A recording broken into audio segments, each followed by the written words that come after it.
Nah, yang mau saya katakan di kelas ini kita akan belajar menganalisis berita, gitu ya. Monitoring dan evaluasi media ini kita lebih menitik beratkan pada bagaimana kita melakukan penelitian tentang satu topik tertentu berlandaskan pada isi berita. Itulah konten analisis. Tadi sudah diungkapkan teorinya pertama, ya. Nah, misalnya kita ingin tahu bagaimana pandangan publik tentang kasus Kaisang ya, yang naik apa itu? Jet pribadi. Nah, itu bisa diketahui dengan pemberitaan-pemberitaan, gitu ya. Bagaimana pandangan publik tentang itu? Misalnya peneliti bebas ya, misalnya mengambil katakanlah 4 media, misalnya koran terbesar Kompas, kemudian Media Indonesia, kemudian Republika, kemudian satu majalah, misalnya majalah Tempo.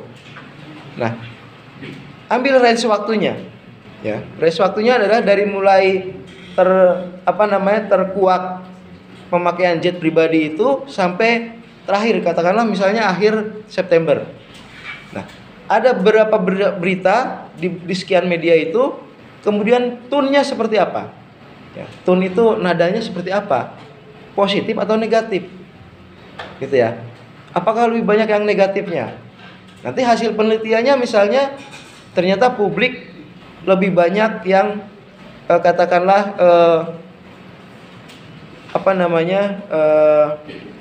melihat itu sebagai biasa saja. Sebagai biasa saja, bahwa itu fasilitas yang diberikan oleh rekan bisnis misalnya, gitu ya. Tetapi misalnya ada juga publik yang mengatakan, ini karena kekuasaan bapaknya. Ini penyalahgunaan kekuasaan bahkan. Ternyata ada publik yang menilai bahwa ini penyalahgunaan kekuasaan. Nah, sebagai tindak langsung dari penilaian bahwa ini penyalahgunaan kekuasaan, maka KPK misalnya seharusnya meneliti ini, menyidik ini. Misalnya seperti itu. Dari hasil penelitian analisis isi yang Anda gunakan, yang Anda lakukan. Itu contohnya. Analisis isi itu metode penelitian yang sudah lazim digunakan oleh para peneliti, ya. Saya pun sejak tahun 2000 melakukan itu.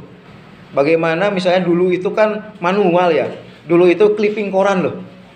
Sekarang Anda tinggal Google, ada banyak berita di sana. Zaman saya dulu peneliti, itu harus mengclipping satu persatu berita. Misalnya ingin tahu tentang berita katakanlah SBY di mata publik misalnya. Waktu itu kan era SBY. Maka setiap hari itu saya gunting, tempel ya, di koran-koran yang ada di kantor itu. Waktu itu kita langganan Kompas, Media Indonesia, Republika, gitu ya, dan ada majalah Tempo. Nah, setiap hari itu di clipping dari mulai tanggal awal penelitian sampai akhir. Nah, setelah di clipping semua itu, baru kita baca ya satu-satu itu. Sudah dibaca tentu dari sejak hari pemberitaan itu. Dan kemudian masukkan nilainya. Ternyata ada SBY tentang penilaian terhadap SBY dari masyarakat, ada tentang apa. Itulah analisis isi, menganalisa isi berita, ya. Nah, itu nanti fokusnya teorinya di tempat Anda itu, kelompok 6. Jadi apa yang dilakukan yang tadi saya sebutkan itulah teori-teorinya, gitu ya. Nah, kemudian dilakukanlah analisis isi, gitu ya. Dibuat tuh misalnya nama SBY itu sekian puluh kali disebutkan dalam berita-berita itu. Kan mungkin Anda pernah lihat ya, ada penelitiannya siapa tuh di TV itu kan sering muncul tuh tentang Pilpres. Ternyata sekian puluh kali disebutkan. Itu analisis isi. Ya, bahwa pemberi berita itu tentang nama X itu sekian kali disebutkan. Itu salah satu contohnya. Ternyata SBY itu sangat populer sekali gitu ya, tentu dia presiden ya kan. Jadi sekian disebutkan, tetapi dari sekian disebutkan itu ternyata 40% negatif misalnya. Kenapa negatif? Ternyata ada rakyat yang menilai bahwa SBY itu tidak jelas sikapnya. Ternyata SBY itu pelin-pelan misalnya. Nah, itu analisis isi. Tetapi ternyata 60% publik menilai bahwa SBY itu baik gitu.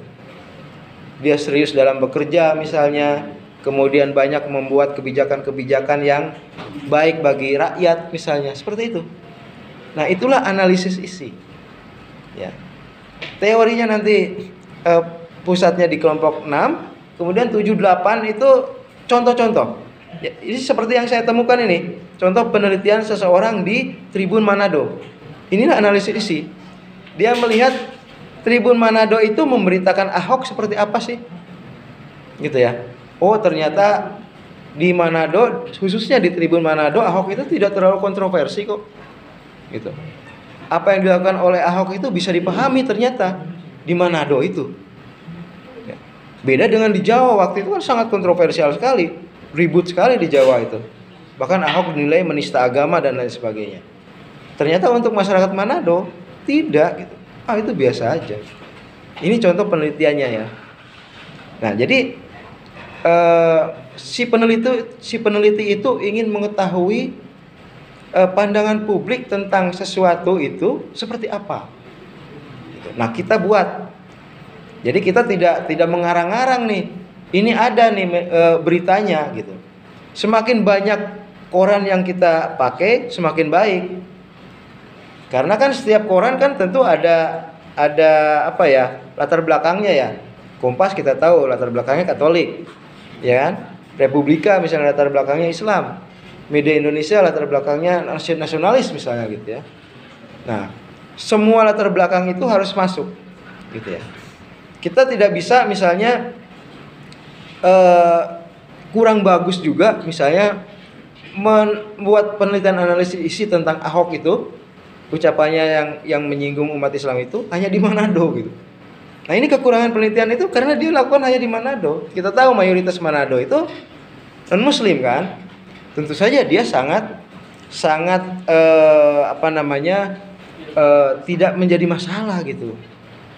Nah, bagaimana misalnya kalau dilakukannya di daerah-daerah yang menerapkan syariah Islam gitu ya?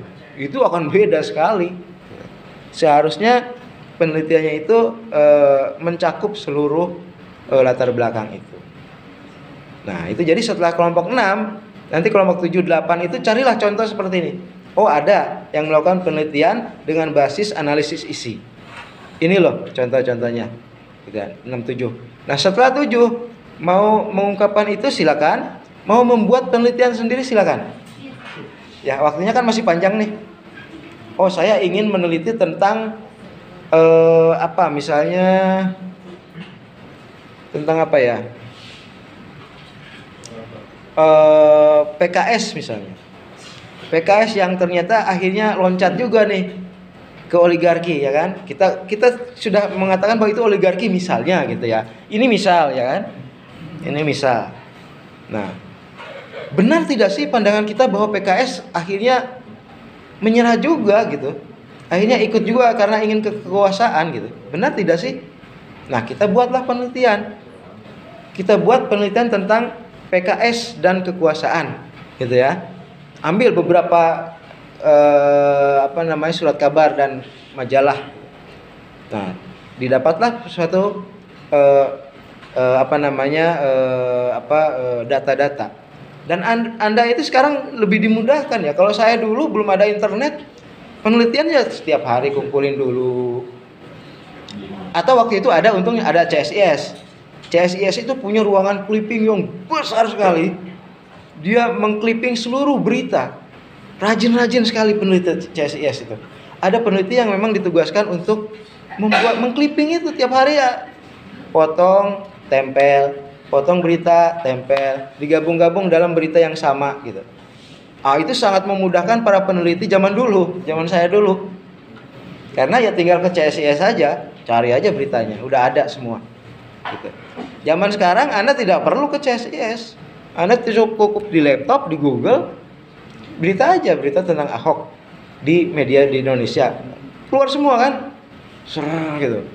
Wow, udah enak sekali tuh. Penelitian-penelitian sekarang itu gampang.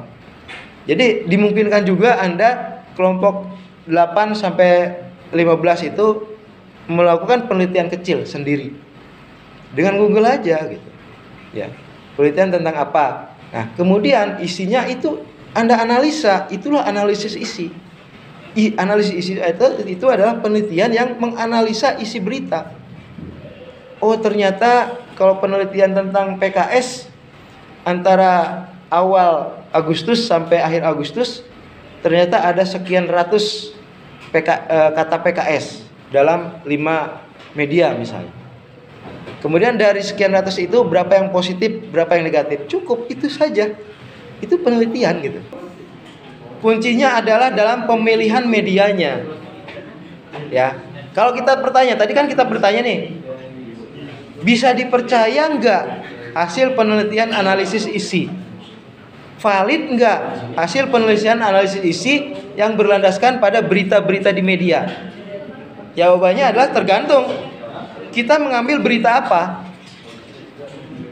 Kalau kita mengambil beritanya dari gosip-gosip, ya tidak bisa dipercaya, gitu ya.